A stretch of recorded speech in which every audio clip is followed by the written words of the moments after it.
जटाटवी गलज्जल प्रवाह पावितस्थले गलेवलम्ब्य लम्बिताम्बुजङ्गतुङ्गमालिकाम् डमड्डमड्डमड्डमन्निनादवट्टमर्वयं चकार चण्डताण्डवं तनोतु न शिवे शिवम् जटाकटा समभ्रम भ्रमन्निलिम्प निर्झरी विलोलवीचिवल्लरी विराजमानमूर्धनि धगद् धगद् धगज्ज्वलल्ललाटपट्ट पावके किशोर चन्द्रशेखरे रति प्रतिक्षणं मम धराधरेन्द्र नन्दिनी विलास बन्धु बन्धुर स्फुरद्दिगन्त सन्तति प्रमोदमान मानसे कृपा कटाक्ष धोरिणी निरुद्ध दुर्धरापति क्वचि दिगंबरे मनो विनोद मेतु वस्तुनि जटाभुजंग पिंगल स्फुरत् फणामणि प्रभा कदम्ब कुंकुम द्रव प्रलिप्त दिग्वधू मुखे मदाद सिंदूर स्फुरत् वगुत्तरीय मेदुरे मनो विनोदमुत्ततं विभर्तु भूत भर्तरि सहस्रलोचन प्रभृते शेषलेख शेखरा प्रसून धूलि धोरिणी विदुसरांग्रि पीठ भुजंग राजमालया निबद्ध जाट जूटका श्रिये चिराय जायतां चकोर बंधु शेखर ललाट चत्वरज्वल धनंजय स्फुलिंग भानिपीत पंचसायकं नमन्निलिम्पनायकम् सुधामयूखलेखया विराजमान शेखरं महाकपालि संपदे शिरोजटालमस्तुना कराल भाल पट्टिका धगद् धगद् धगज्ज्वलद् धनञ्जयाहुतिकृत प्रचण्ड पंचसायके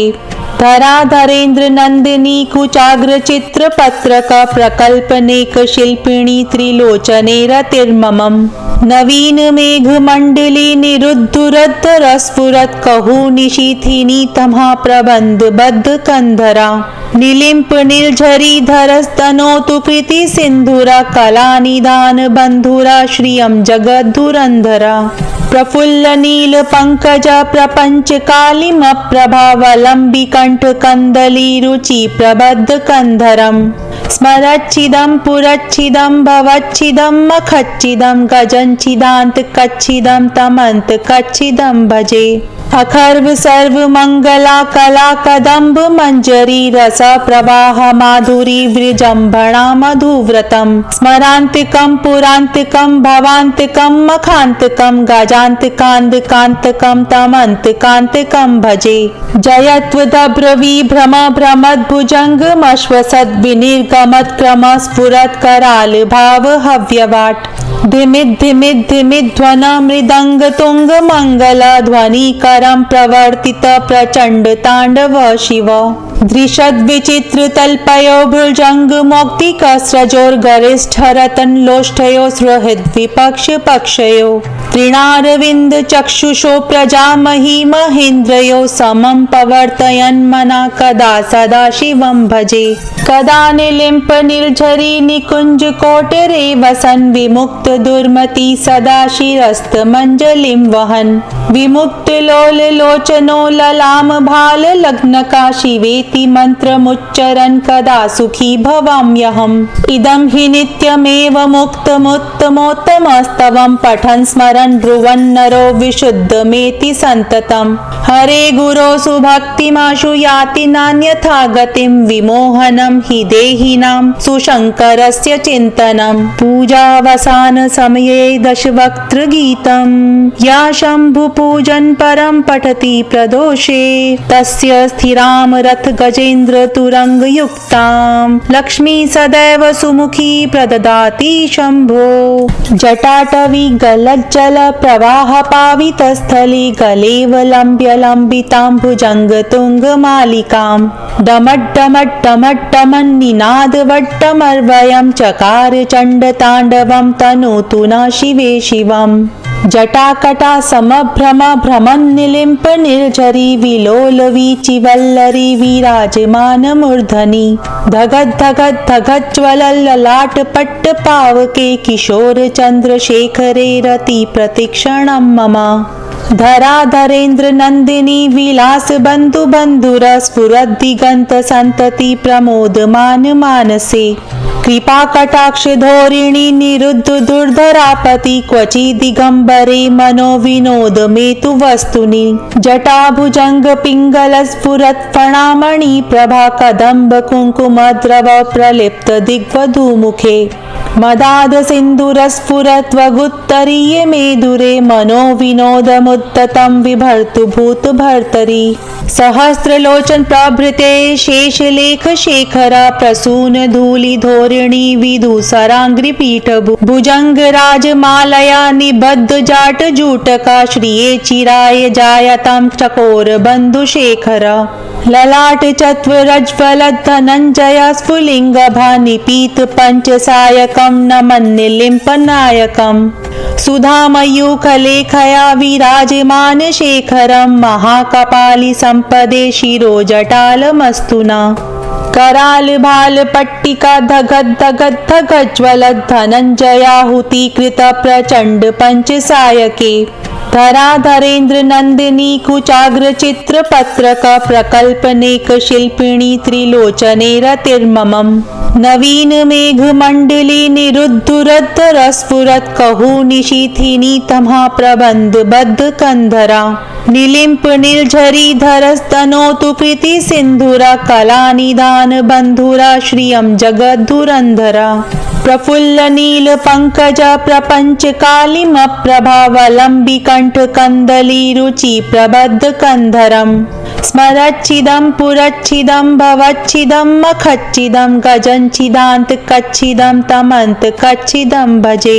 अखर्व सर्व मंगला कला कदम्ब मंजरी रस प्रवाह माधुरी विजृंभणा मधुव्रतम स्मरांतिकं पुरांतिकं भवांतिकं मखांतिकं गजांतिकांतकांतकं तमंतकांतकं भजे जयत्वदभ्र विभ्रम भ्रमद्भुजंगमश्वसद् विनिर्गमत् क्रम स्फुरत् कराल भाव हव्यवाट धिमिद् धिमिद् धिमिध्वन मृदंग तुंग मंगल ध्वनि करं प्रवर्तित प्रचंड तांडव शिव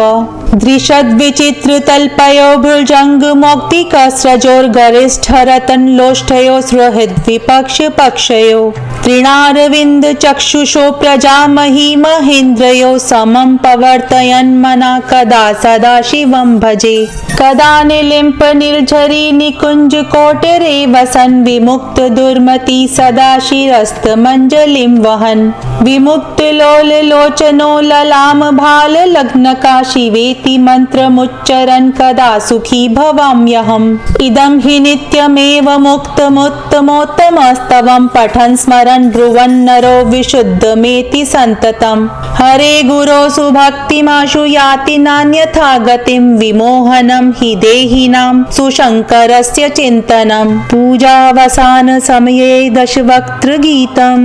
या शम्भु पूजन परम पठति प्रदोषे तस्य स्थिरां रथ गजेन्द्र तुरंग युक्तां लक्ष्मी सदैव सुमुखी प्रददाति शंभो जटाटवी गलज्जल प्रवाह पावित स्थले गलेव लंब्य लंबितां भुजंग तुंग मालिकां डमड्डमड्डमड्डमन्निनाद वट्टमर्वयं चकार चंड तांडवं तनोतु न शिवे शिवम् जटाकटा समभ्रम भ्रमन्निलिम्प निर्झरी विलोलवी चिवल्लरी विराजमान मूर्धनि धगद् धगद् धगज्ज्वलल् ललाट पट्ट पावके किशोर चंद्रशेखरे रति प्रतिक्षणं मम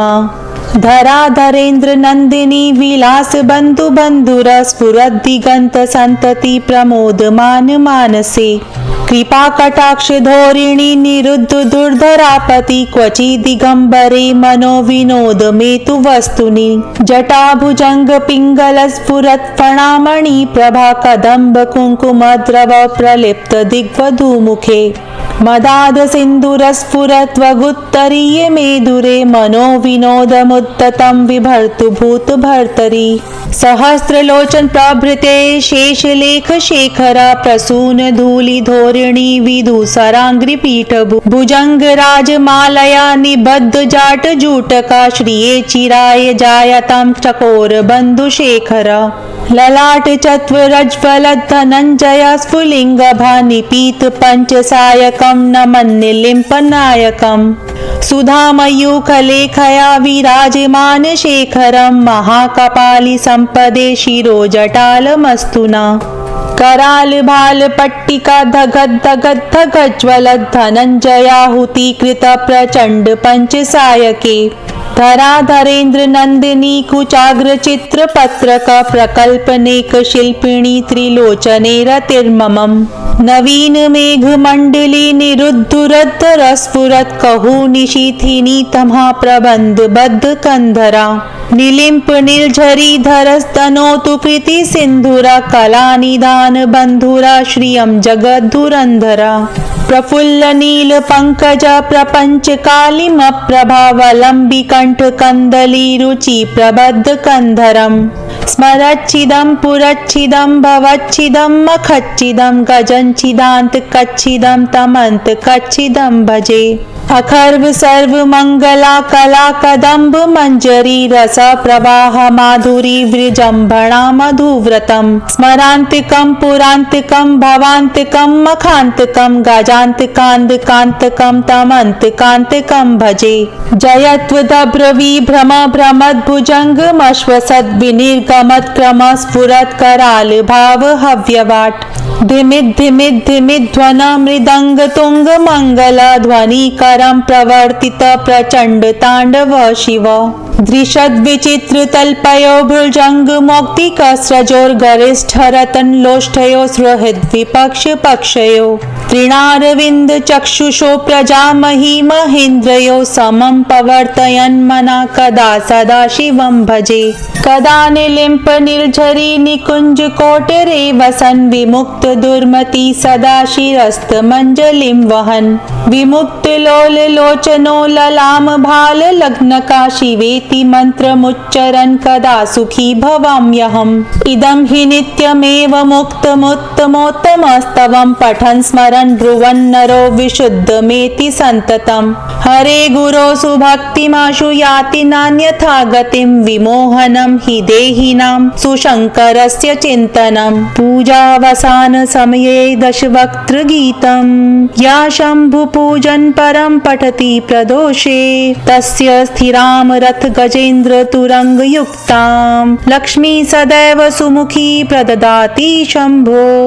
जटाटवी गलज्जल प्रवाह पावित स्थले गलेव लम्ब्य लम्बितां भुजंग तुंग मालिकां डमड्डमड्डमड्डमन्निनाद वट्टमर्वयं चकार चण्ड ताण्डवं तनोतु न शिवे शिवम्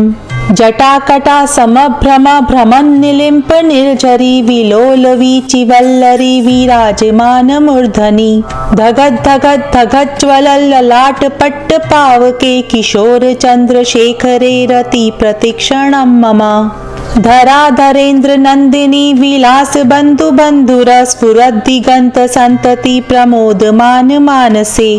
कृपा कटाक्ष धोरिणी निरुद्ध दुर्धरापति क्वचि दिगंबरे मनो विनोद मेतु वस्तुनि जटा भुजंग पिंगल स्फुरत् फणामणि प्रभा कदंब कुंकुम द्रव प्रलिप्त दिग्वधू मुखे मदाद सिंधुर स्फुरत् वगुत्तरीय मेदुरे मनो विनोदमुत्ततं विभर्तु भूत भर्तरि सहस्रलोचन प्रभृते शेषलेख शेखर प्रसून धूलि धोरिणी विदुसरांग्रि पीठ भुजंग राजमालया निबद्ध जाट जूटका श्रिये चिराय जायतां चकोर बंधु शेखर ललाट चत्वरज्वलद्धनञ्जय स्फुलिङ्गभानिपीत पञ्चसायकं नमन्निलिम्पनायकम् सुधामयूखलेखया विराजमान शेखरं महाकपालि सम्पदे शिरोजटालमस्तु न कराल भाल पट्टिका धगद् धगद् धगज्ज्वलद्धनञ्जयाहुतीकृत प्रचण्ड पञ्चसायके धराधरेन्द्र नंदिनी कुचाग्र चित्र पत्रक प्रकल्पनेक शिल्पिणी त्रिलोचने रतिर्ममम् नवीन मेघ मंडली निरुद्धुरद्धर स्फुरत् कहू निशीथिनी तमः प्रबंध बद्ध कंधरा निलिंप निर्झरी धरस्तनोतु कृति सिंधुरा कला निदान बंधुरा श्रियं जगद्धुरंधरा प्रफुल्ल नील पंकज प्रपंच कालिम प्रभावलंबी कंठ कंदली रुचि प्रबद्ध कंधरम स्मरच्छिदं पुरच्छिदं भवच्छिदं मखच्छिदं गजच्छिदान्त कच्छिदं तमन्त कच्छिदं भजे अखर्व सर्व मंगला कला कदम्ब मंजरी रस प्रवाह माधुरी विजृंभणा मधुव्रतम स्मरांतिकं पुरांतिकं भवांतिकं मखांतिकं गजांतिकांतकांतकं तमंतकांतिकं भजे जयत्वदभ्र विभ्रम भ्रमद्भुजंगमश्वसद् विनिर्गमत् क्रम स्फुरत् कराल भाव हव्यवाट धिमिद् मृदंग तुंग मंगल ध्वनि करम प्रवर्तित प्रचंड तांडव शिव दृशद विचित्र तल्पयो भुजंग मौक्तिक स्रजोर गरिष्ठ रतन लोष्ठयो सुहृद विपक्ष पक्षयो तृणारविंद चक्षुषो प्रजामहि महेन्द्रयो समं पवर्तयन् मना कदा सदा शिवं भजे कदा निलिम्प निर्झरी निकुंज कोटरे वसन् विमुक्त दुर्मति सदा शिरस्त मंजलिं वहन् विमुक्त लोल लोचनो ललाम भाल लग्नका शिवेति मंत्रमुच्चरन् कदा सुखी भवाम्यहम् इदं हि नित्यमेव मुक्तमुत्तमोत्तमस्तवं पठन् स्मरन् ब्रुवन् नरो विशुद्धमेति सन्ततम् हरे गुरो सुभक्तिमाशु याति नान्यथा गतिं विमोहनं हि देहिनां सुशङ्करस्य चिन्तनं पूजावसान समये दशवक्त्र गीतं या शम्भु पूजन परम पठति प्रदोषे तस्य स्थिराम रथ गजेन्द्र तुरंग युक्तां लक्ष्मी सदैव सुमुखी प्रददाति शंभो जटाटवी गलज्जल प्रवाह पावित स्थले गलेव लंब्य लंबितां भुजंग तुंग मालिकां डमड्डमड्डमड्डमन्निनाद वट्टमर्वयं चकार चंड तांडवं तनोतु न शिवे शिवम् जटाकटा समभ्रम भ्रमन् निलिम्प निर्झरी विलोल वीचिवल्लरी विराजमान मूर्धनि धगत् धगत् धगत् ज्वलल् ललाट पट्ट पावके किशोर चंद्रशेखरे रति प्रतिक्षणं मम धराधरेन्द्र नंदिनी विलास बंधु बंधुर स्फुरद्दिगंत संतति प्रमोदमान मानसे कृपा कटाक्ष धोरिणी निरुद्ध दुर्धरापति क्वचि दिगंबरे मनो विनोद मेतु वस्तुनि जटा भुजंग पिंगल स्फुरत् फणामणि प्रभा कदंब कुंकुम द्रव प्रलिप्त दिग्वधू मुखे मदाद सिंधुर स्फुरत् वगुत्तरीय मेदुरे मनो विनोदमुत्ततं विभर्तु भूत भर्तरि सहस्रलोचन प्रभृते शेषलेख शेखर प्रसून धूलि धोरिणी विदुसरांग्रि पीठ भुजंग राजमालया निबद्ध जाट जूटका श्रिये चिराय जायतां चकोर बंधु शेखर ललाट चत्वरज्वल धनंजय स्फुलिंग भानिपीत पंच सायकं नमन्निलिम्प नायकम् सुधामयूखलेखया विराजमान शेखरं महाकपालि संपदे शिरो जटालमस्तुना कराल भाल पट्टिका धगत् धगत् धगज्ज्वलत् धनंजयाहुतिकृत प्रचंड पंच सायके धराधरेन्द्र नंदिनी कुचाग्र चित्र पत्रक प्रकल्पनेक शिल्पिणी त्रिलोचने रतिर्ममम् नवीन मेघ मंडली निरुद्धुरद्धर स्फुरत् कहू निशीथिनी तमः प्रबंध बद्ध कंधरा निलिंप निर्झरी धरस्तनोतु कृति सिंधुरा कला निदान बंधुरा श्रियं जगद्धुरंधरा प्रफुल्ल नील पंकज प्रपंच कालिम प्रभावलंबी कंठ कंदली रुचि प्रबद्ध कंधरम स्मरच्छिदं पुरच्छिदं भवच्छिदं मखच्छिदं गजच्छिदान्त कच्छिदं तमन्त कच्छिदं भजे अखर्व सर्व मंगला कला कदम्ब मंजरी रस प्रवाह माधुरी विजृंभणा मधुव्रतम स्मरांतिकम पुरांतिकम भवांतिकम मखांतिकम गाजांतिकांतिकांतिकम तमंतिकांतिकम भजे जयत्वदब्रवी भ्रम भ्रमद्भुजंग मश्वसद विनिर्गमत क्रम स्फुरत कराल भाव हव्यवाट धिमित धिमित धिमित ध्वन मृदंग तुंग मंगल ध्वनि करम प्रवर्तित प्रचंड तांडव शिव दृशद विचित्र तल्पयो भुजंग मौक्तिक स्रजोर गरिष्ठ रतन लोष्ठयो सुहृद विपक्ष पक्षयो तृणारविंद चक्षुषो प्रजामहि महेन्द्रयो समं पवर्तयन् मना कदा सदा शिवं भजे कदा निलिम्प निर्झरी निकुंज कोटरे वसन विमुक्त दुर्मति सदा शिरस्त मंजलिं वहन विमुक्त लोल लोचनो ललाम भाल लग्न का शिवेति मंत्रमुच्चरन् कदा सुखी भवाम्यहम् इदं हि नित्यमेव मुक्तमुत्तमोत्तमस्तवं पठन् स्मरन् ब्रुवन् नरो विशुद्धमेति सन्ततम् हरे गुरो सुभक्तिमाशु याति नान्यथा गतिं विमोहनं हि देहिनां सुशङ्करस्य चिन्तनं पूजावसान समये दशवक्त्र गीतं या शम्भु पूजन परम पठति प्रदोषे तस्य स्थिराम रथ गजेन्द्र तुरंग युक्तां लक्ष्मी सदैव सुमुखी प्रददाति शंभो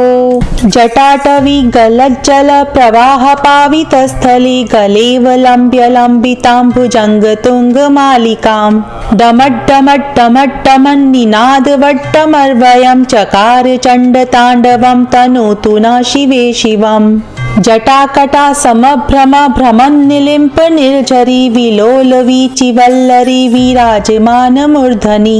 धगत धगत धगत ज्वलल ललाट पट्ट पावके किशोर चंद्रशेखरे रति प्रतिक्षणं मम धराधरेन्द्र नंदिनी विलास बंधु बंधुर स्फुरद दिगंत संतति प्रमोदमान मानसे कृपा कटाक्ष धोरिणी निरुद्ध दुर्धरापति क्वचि दिगंबरे मनो विनोद मेतु वस्तुनि जटा भुजंग पिंगल स्फुरत फणामणि प्रभा कदंब कुंकुम द्रव प्रलिप्त दिग्वधू मुखे मदाद सिंधुर स्फुरत वगुत्तरीय मेदुरे मनो विनोद मुद्दतं विभर्तु भूत भर्तरी सहस्रलोचन प्रभृते शेषलेख शेखरा प्रसून धूलि धोरिणी विदुसरांग्रि पीठ भुजंग राजमालया निबद्ध जाट जूटका श्रिये चिराय जायतां चकोर बंधु शेखर ललाट चत्वरज्वल धनंजय स्फुलिंग भानिपीत पंचसायकं नमन्निलिम्प नायकम् सुधामयूखलेखया विराजमान शेखरं महाकपालि संपदे शिरोजटालमस्तुना कराल भाल पट्टिका धगत धगत धगत ज्वलत धनंजयाहुति कृत प्रचंड पंचसायके धराधरेन्द्र नंदिनी कुचाग्र चित्र पत्रक प्रकल्पनेक शिल्पिणी त्रिलोचने रतिर्ममम् नवीन मेघ मंडली निरुद्धुरद्धर स्फुरत कहू निशीथिनी तम्हा प्रबंध बद्ध कंधरा निलिम्प निर्झरी धरस्तनोतु कृति सिंधुरा कला निदान बंधुरा श्रियं जगद्धुरंधरा प्रफुल्ल नील पंकज प्रपंच कालिम प्रभावलंबी कंठ कंदली रुचि प्रबद्ध कंधरम स्मरच्छिदं पुरच्छिदं भवच्छिदं मखच्छिदं गजच्छिदान्त कच्छिदं तमन्त कच्छिदं भजे अखर्व सर्व मंगला कला कदम्ब मंजरी रस प्रवाह माधुरी विजृंभणा मधुव्रतम स्मरांतिकम पुरांतिकम भवांतिकम मखांतिकम गाजांतिकांतिकांतिकम तमंतिकांतिकम भजे जयत्वदब्रवी भ्रम भ्रमद्भुजंग मश्वसद विनिर्ग निर्गमत्क्रम स्फुरत्कराल भाव हव्यवाट् धिमिद् मृदंग तुंग मंगल ध्वनिकरं प्रवर्तित प्रचंड तांडव शिव दृशद् विचित्र तल्पयो भुजंग मौक्तिकस्रजोर्गरिष्ठरतन लोष्ठयो सुहृद्विपक्ष पक्षयो तृणारविंद चक्षुषो प्रजामहि महेन्द्रयो समं पवर्तयन् मना कदा सदा शिवं भजे कदा निलिम्प निर्झरी निकुंज कोटरे वसन् विमुक्त दुर्मति सदा शिरस्तमंजलिं वहन् विमुक्त लोल लोचनो ललाम भाल लग्नका शिवेति मंत्रमुच्चरन् कदा सुखी भवाम्यहम् इदं हि नित्यमेव मुक्तमुत्तमोत्तमस्तवं पठन् स्मरन् ब्रुवन् नरो विशुद्धमेति सन्ततम् हरे गुरो सुभक्तिमाशु याति नान्यथा गतिं विमोहनं हि देहिनां सुशङ्करस्य चिन्तनं पूजावसान समये दशवक्त्रगीतं या शम्भुपूजन् परं पठति प्रदोषे तस्य स्थिरां रथ गजेन्द्र तुरङ्गयुक्तां लक्ष्मी सदैव सुमुखी प्रददाति शम्भो जटाटवी गलज्जल प्रवाह पावितस्थली गलेवलम्ब्य लम्बितां भुजङ्गतुङ्गमालिकां डमड्डमड्डमड्डमन्निनादवट्टमर्वयं चकार चण्डताण्डवं तनोतु न शिवे शिवम् जटाकटा समभ्रम भ्रमन्निलिम्प निर्झरी विलोलवीचिवल्लरी विराजमान मूर्धनि धगज्ज्वलल्ललाटपट्ट पावके किशोर चन्द्रशेखरे रति प्रतिक्षणं मम धराधरेन्द्र नंदिनी विलास बंधु बंधुर स्फुरद्दिगंत संतति प्रमोदमान मानसे कृपा कटाक्ष धोरिणी निरुद्ध दुर्धरापति क्वचि दिगंबरे मनो विनोद मेतु वस्तुनि जटा भुजंग पिंगल स्फुरत् फणामणि प्रभा कदंब कुंकुम द्रव प्रलिप्त दिग्वधू मुखे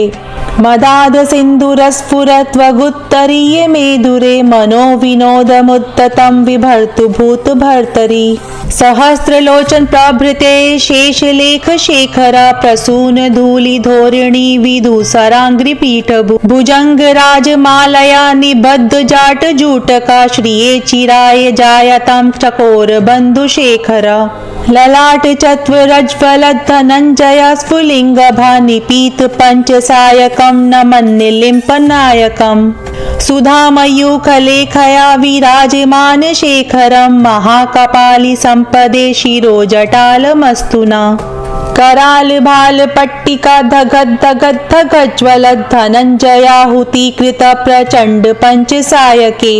धराधरेन्द्र नंदिनी कुचाग्र चित्र पत्रक प्रकल्पनेक शिल्पिणी त्रिलोचने रतिर्ममम् नवीन मेघ मंडली निरुद्धुरद्धर स्फुरत् कहू निशीथिनी तम्हा प्रबंध बद्ध कंधरा निलिम्प निर्झरी धरस्तनोतु कृति सिंधुरा कला निदान बंधुरा श्रियं जगद्धुरंधरा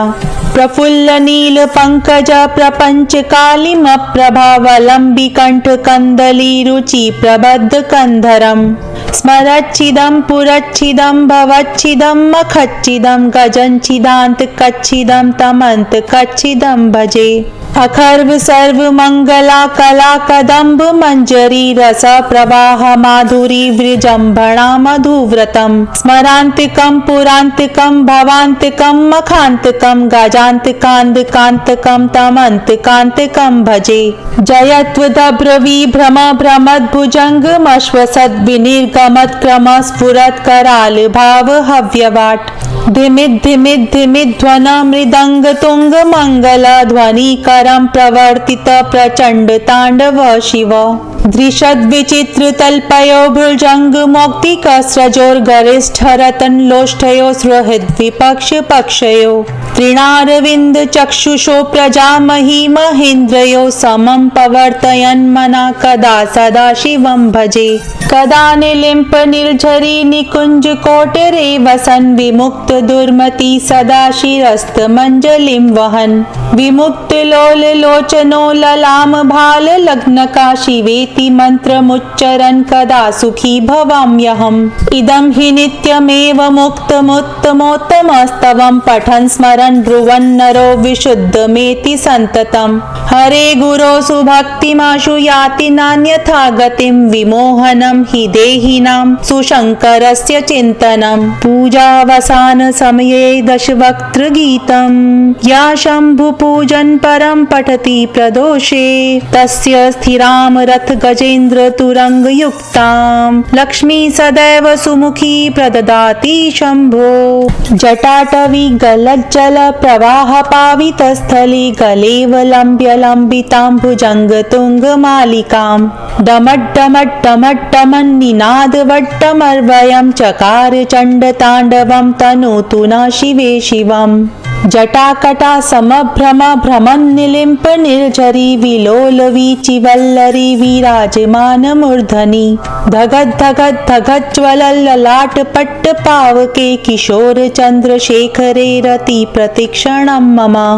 धराधरेन्द्र नन्दिनी विलास बन्धु बन्धुर स्फुरद्दिगन्त सन्तति प्रमोदमान मानसे कृपा कटाक्ष धोरिणी निरुद्ध दुर्धरापति क्वचि दिगंबरे मनो विनोद मेतु वस्तुनि जटाभुजंग पिंगल स्फुरत् फणामणि प्रभा कदम्ब कुंकुम द्रव प्रलिप्त दिग्वधूमुखे मदाद सिंधुर स्फुरत् वगुत्तरीय मेदुरे मनो विनोदमुत्ततं विभर्तु भूत भर्तरि सहस्रलोचन प्रभृते शेषलेख शेखर प्रसून धूलि धोरिणी विदुसरांग्रि पीठ भुजंग राजमालया निबद्ध जाट जूटका श्रिये चिराय जायतां चकोर बंधु शेखर ललाट चत्वरज्वल धनञ्जय स्फुलिंग भानिपीत पंचसायकं नमन्निलिम्पनायकम् सुधामयूखलेखया विराजमान शेखरं महाकपालि संपदे शिरोजटालमस्तुना कराल भाल पट्टिका धगद्धगद्धगज्ज्वल धनञ्जयाहुतिकृत प्रचण्ड पंचसायके धराधरेन्द्र नन्दिनी कुचाग्र चित्र पत्रक प्रकल्पनेक शिल्पिणी त्रिलोचने रतिर्ममम् नवीन मेघमण्डली निरुद्धुरद्धर स्फुरत् कहू निशीथिनी तमः प्रबन्ध बद्ध कंधरा निलिम्प निर्झरी धरस्तनोतु कृति सिन्धुरा कलानिधान बन्धुरा श्रियं जगद्धुरन्धरा प्रफुल्ल नील पंकज प्रपंच कालिम प्रभावलंबी कंठ कंदली रुचि प्रबद्ध कंधरम स्मरच्छिदं पुरच्छिदं भवच्छिदं मखच्छिदं गजच्छिदान्त कच्छिदं तमन्त कच्छिदं भजे अखर्व सर्व मंगला कला कदम्ब मंजरी रस प्रवाह माधुरी विजृंभणा मधुव्रतम स्मरांतिकं पुरांतिकं भवांतिकं मखांतिकं गजांतिकांतकांतकं तमंतकांतकं भजे जयत्वदभ्र विभ्रम भ्रमद्भुजंग मश्वसद् विनिर्गमत् क्रम स्फुरत् कराल भाव हव्यवाट धिमिद् धिमिद् धिमिद् ध्वन मृदंग तुंग मंगल ध्वनि करं प्रवर्तित प्रचंड तांडव शिव दृशद् विचित्र तल्पयो भुजंग मौक्तिक स्रजोर गरिष्ठ रतन लोष्ठयो सुहृद् विपक्ष पक्षयो तृणारविंद चक्षुषो प्रजामही महेन्द्रयो समं पवर्तयन् मना कदा सदा शिवं भजे कदा निलिम्प निर्झरी निकुंज कोटरे वसन् विमुक्त दुर्मति सदा शिरस्तमञ्जलिं वहन् विमुक्त लोल लोचनो ललाम भाल लग्नका शिवेति मन्त्रमुच्चरन् कदा सुखी भवाम्यहम् इदं हि नित्यमेव मुक्तमुत्तमोत्तमस्तवं पठन् स्मरन् ब्रुवन् नरो विशुद्धमेति सन्ततं हरे गुरो सुभक्तिमाशु याति नान्यथा गतिं विमोहनं हि देहिनां सुशङ्करस्य चिन्तनं पूजावसान समये दशवक्त्रगीतं या शम्भुपूजन् परं पठति प्रदोषे तस्य स्थिरां रथ गजेन्द्रतुरङ्गयुक्तां लक्ष्मी सदैव सुमुखी प्रददाति शम्भो। जटाटवी गलज्जल प्रवाह पावितस्थले गलेवलम्ब्य लम्बिताम्बुजङ्गतुङ्गमालिकां डमड्डमड्डमड्डमन्निनादवट्टमर्वयं चकार चण्डताण्डवं तनोतु न शिवे शिवम्। जटाकटा समभ्रम भ्रमन्निलिम्प निर्झरी विलोलवीचिवल्लरी विराजमानमूर्धनि धगद्धगद्धगज्ज्वलल्ललाटपट्टपावके किशोर चन्द्रशेखरे रति प्रतिक्षणं मम। धराधरेन्द्र नन्दिनी विलास बन्धु बन्धुर स्फुरद्दिगन्त सन्तति प्रमोदमान मानसे कृपा कटाक्ष धोरिणी निरुद्ध दुर्धरापति क्वचि दिगंबरे मनो विनोद मेतु वस्तुनि जटाभुजंग पिंगल स्फुरत् फणामणि प्रभा कदम्ब कुंकुम द्रव प्रलिप्त दिग्वधूमुखे मदाद सिंधुर स्फुरत् वगुत्तरीय मेदुरे मनो विनोदमुत्ततं विभर्तु भूत भर्तरि सहस्रलोचन प्रभृते शेषलेख शेखर प्रसून धूलि धोरिणी विदुसरांग्रिपीठ भुजंग राजमालया निबद्ध जाट जूटका श्रिये चिराय जायतां चकोर बंधुशेखर ललाट चत्वरज्वल धनंजय स्फुलिंग भानिपीत पंचसायकं नमन्निलिम्पनायकम् सुधामयूखलेखया विराजमान शेखरं महाकपालि संपदे शिरोजटालमस्तुना कराल भाल पट्टिका धगद्धगद्धगज्ज्वल धनंजयाहुतिकृत प्रचंड पंचसायके